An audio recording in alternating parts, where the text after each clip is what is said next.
Good evening, you're watching This Week, a weekly news review that brings you engaging stories on local political and social affairs. For our top stories, U.S. Deputy Secretary of State visits Mongolia. Prime Minister of Mongolia held an official meeting with the Prime Minister of Japan. Mongolia ranks 111th out of 180 countries in Transparency International's 2020 Corruption Index. For other news, stay tuned.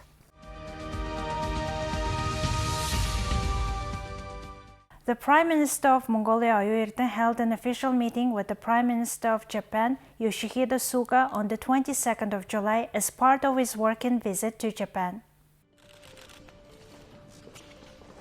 This is the first meeting between the two prime ministers in 2 years. The two sides exchanged views on the current state of the Mongolian-Japanese relations, future goals and activities, as well as a wide range of international and regional issues.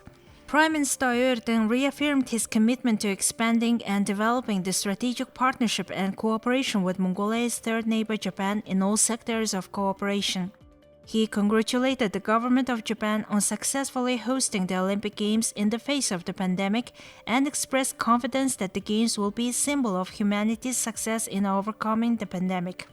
Japanese Prime Minister Yoshihide Suga expressed his gratitude for the arrival of the Prime Minister of Mongolia during the historic challenge of hosting the Olympic Games and for starting his first visit abroad in Japan. The Mongolian Prime Minister also expressed his deep gratitude to the government of Japan for its continued support for Mongolia's democracy and sustainable development, as well as for its continued support during the COVID-19 pandemic. The parties agreed to boost economic, trade and investment cooperation to the next level and intensify public-private partnership. The Chinggishai International Airport built in the Khushuk Valley is a clear example of that. 2022 will mark the 50th anniversary of the establishment of diplomatic relations between Mongolia and Japan.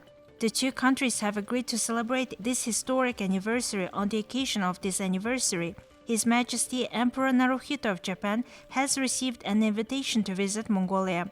The Mongolian side also welcomed the Japanese Prime Minister's proposal to declare the 2022 the Year of Friendship and Exchange between Mongolian and Japanese children and youth. The parties celebrated the successful completion of the medium-term program for the development of the Mongolia-Japan strategic partnership for the period 2017 and 2021. And discussed the content of the next medium-term program for the period of 2021-2025 in the near future. The Prime Minister of Mongolia is continuing his visit to Japan. He will pay a courtesy call on His Majesty the Emperor Naruhito and will meet with the Secretary General of the Liberal Democratic Party, Toshihiro Nikai, as well as the chairman and members of the Japan-Mongolia Parliamentary Friendship Group. This week, U.S. Deputy Secretary of State WENDY R.SHERMAN visited Japan, the Republic of Korea, and Mongolia from July 18 to July 25. In Tokyo, Deputy Secretary Sherman met with Japanese officials to discuss a broad range of issues, including combating the climate crisis and enhancing global health security. On Saturday, U.S. Deputy Secretary of State held talks with Mongolian officials at the Ministry of Foreign Affairs. Before arriving in Mongolia, Deputy Secretary Sherman attended a trilateral meeting with Japanese Vice Foreign Minister Mauri Takeo and the Republic of Korea's first Vice Foreign Minister Choi Jong-kun. She embarked in a 3-day visit to South Korea for the 9th round of the South Korea-U.S. Vice Foreign Ministerial Strategic Dialogue. Saturday's meeting at the Mongolian Ministry of Foreign Affairs was attended by Deputy Minister of Foreign Affairs Moh Chung, Ambassador of the United States to Mongolia Michael Klichowski, and other U.S. and Mongolian officials. The two sides discussed reinforcing the Mongolia-U.S. strategic partnership and the shared values of democracy and defending human rights, including freedom of religion and respect for different cultural identities and practices. Deputy Secretary Sherman noted that the U.S. will assist Mongolia in strengthening its local economy and creating new jobs during the pandemic. The United States is very proud to be Mongolia's strategic partner and democratic third neighbor. Our countries are bound together by our shared values, our strong commitment to democracy and the rule of law, to free enterprise and entrepreneurship, and to protecting individual rights and freedoms. I'm looking forward to talking with you about how the United States and Mongolia can deepen our strategic partnership, especially as our two countries work to build back better from the COVID-19 pandemic. We are delighted that USAID revitalized its presence in Mongolia last year, and the United States is already expanding our programming to help create jobs and strengthen the Mongolian economy. I know we can do more together, and I look forward to our rich conversation to do just that. And so let me just say again how glad I am to be here in Mongolia. It's absolutely a gorgeous day. And thank you again for your hospitality. I look forward to continuing a strategic and very deep partnership. Thank you very much. The bilateral meeting continued behind the closed doors with no press present. The United States is Mongolia's fifth strategic partner. In 2018, Ted Yoho and 9 other members of the U.S. House of Representatives introduced the Mongolia Third Neighbor Trade Act. If implemented, Mongolia-U.S. trade would be supported by duty-free treatment for certain imports, like cashmere and textiles. However, legislative review of the Trade Act has stalled. Regarding the COVID-19 pandemic, which has taken the lives of millions of people around the world, U.S. President Joe Biden stated, "We are not going to be ultimately safe until the world is safe." In June of this year, Biden's administration announced that the U.S. will be sharing 80 million doses of U.S. vaccines worldwide, with 75% of the vaccines being shared with developing countries through the COVAX facility. Last year, an October visit to Mongolia by then Secretary of State Mike Pompeo was cancelled after then U.S. President Donald Trump tested positive for COVID-19. Deputy Secretary Sherman's visit is the most senior visit from a U.S. State Department official since 2016. Thank you. Transparency International, a global coalition against corruption, issued its 2020 report. With a score of 35, Mongolia ranks at 111th out of 180 countries in the world by its corruption index. Related to this, the government of Mongolia, headed by Prime Minister OYUN-ERDENE, introduced its plan to eradicate corruption in next 2 years. Details as follows.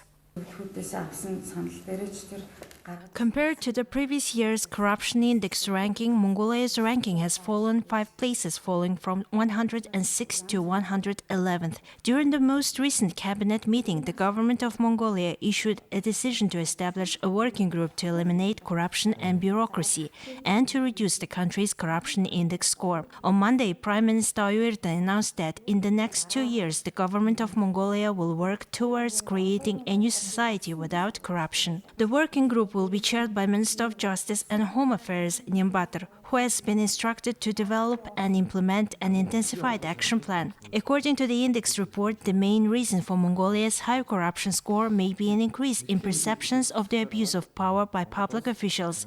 In addition, Mongolia's rating has declined due to the increased risk of corruption in the operations of private businesses and the conclusion of contracts and agreements. Transparency International is a global movement headquartered in Berlin. It is active in over 100 countries and promotes transparency, accountability and integrity.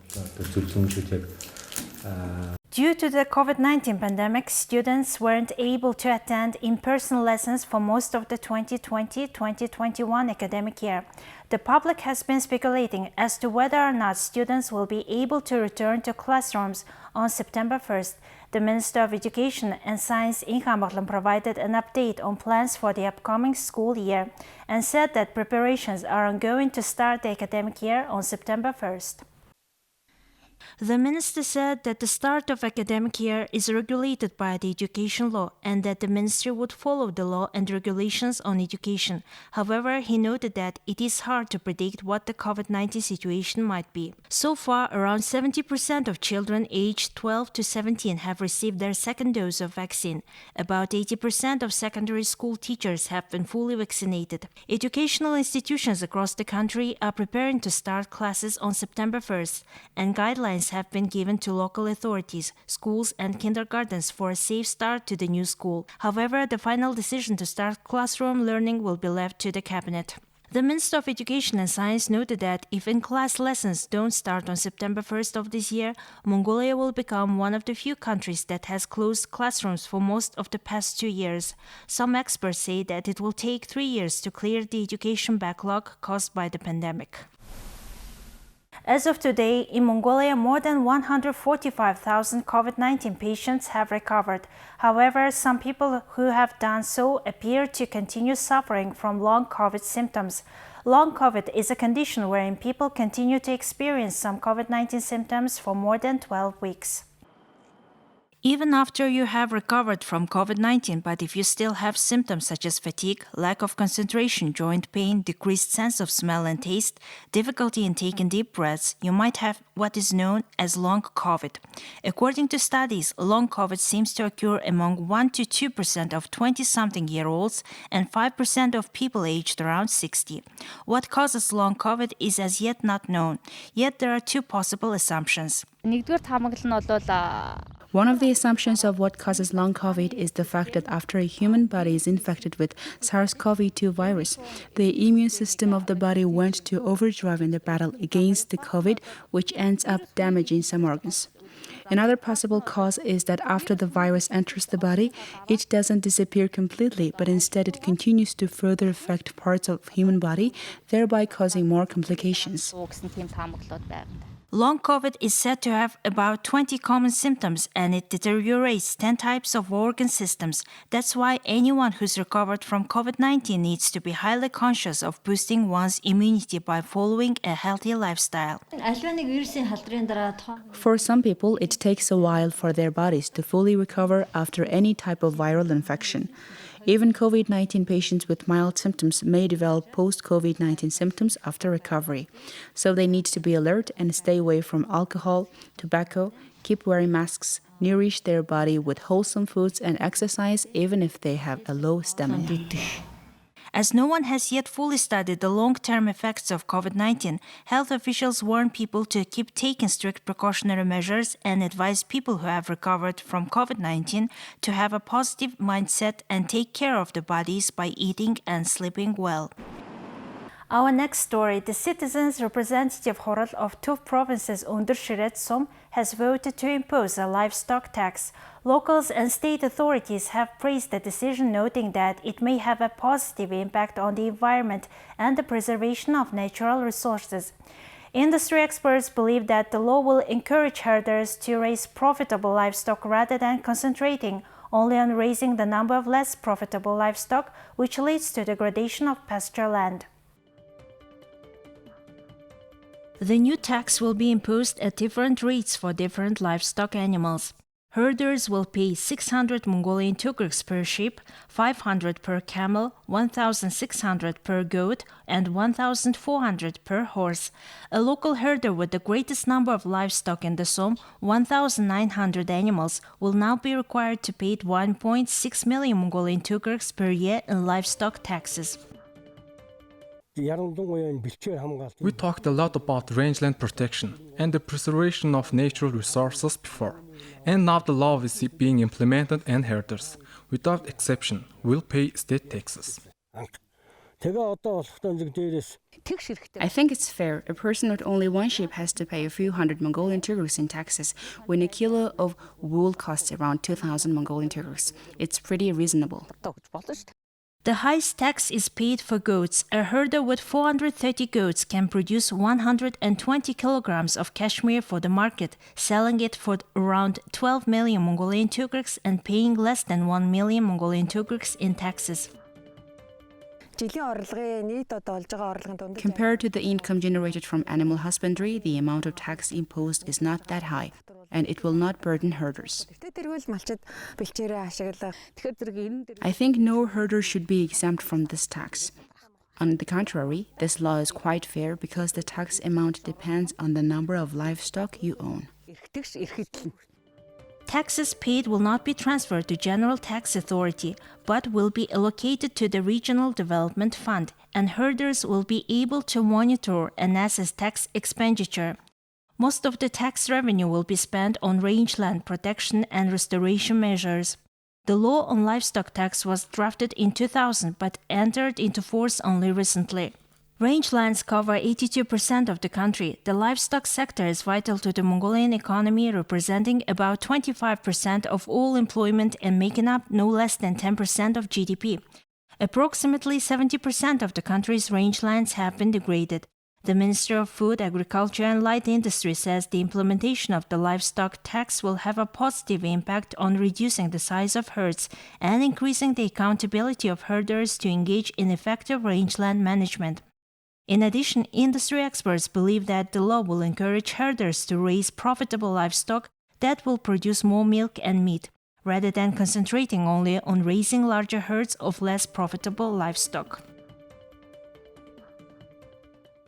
Just 4 days before the official opening ceremony of the Tokyo Olympic Games, about 850,000 people logged in to watch an online festival taking place in a virtual Olympic stadium. Children from around the world were invited to submit artwork to be shown during the live event. Originally, the organizers had planned to host the Vasai Festival in the actual Olympic Stadium, but the plans fell victim to the pandemic early on.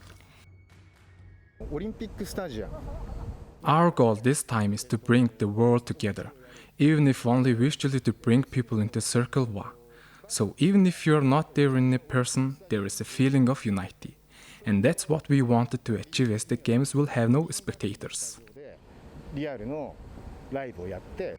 The diversity-themed event featured live performances by singer Aoi Yamada and model Miyu Ashihara. Over 2,000 children's illustrations were submitted ahead of the event hosted by the Tokyo 2020 Olympic Committee. The Olympic motto was amended to faster, higher, stronger, and together during the International Olympic Committee's session in Tokyo as the world waited for the pandemic-hit Tokyo Games to begin. The word together after a hyphen has been added to the earlier motto, which was made of 3 Latin words, Citius, Altius, Fortius, translating to faster, higher, stronger in English. The proposal to include the word together was made by IOC President Thomas Bach, which was endorsed by the body's executive board in April. Bach had suggested the motto should become faster, higher, stronger, and together in response to the COVID-19 crisis. The motto now reads Citius, Altius, Fortius, Communis in Latin.